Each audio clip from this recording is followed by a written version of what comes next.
Отечество любезно, как хубаво си ти, от Иван Вазов. Отечество любезно, как хубаво си ти, как чудно се сине небето ти безкрайно, как твоите картини меняват се омайно. При всеки поглед нови, по-нови красоти, тук весели долини, там планини гиганти, земята пълна с цвете, небето с брилянти. Отечество любезно, как хубаво си ти. Коя земя от теб е по-пъстра, по-богата? Ти избираш в едно всички блага и дарове. Хляб, свила, роза, нектар, цветя и плодове. На изтока светлига, на юга аромата. Горите ти са пълни с хармония и хлад. Долините с трендави, гърдите с благодат. Коя земя от теб е по-пъстра, по-богата?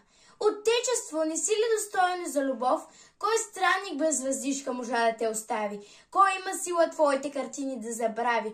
Що нямаш ти? Що липсва под синия ти покров? В случай, че Бог би искал Едема да премести своя рай прекрасен, приемус да намести. Отечество, не си ли достойно за любов? Ти рай си, да, но кой те прилично оценява? Не те познават даже децата ти сами и твоето име свято, не рядко ги срамим.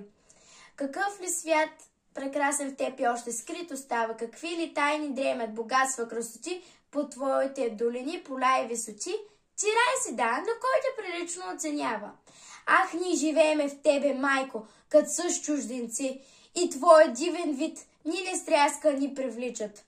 Рогача в планините по-много те обича, по-харно те познават крилатите певци. Но ние не видим нищо, нам нищо ни трябва.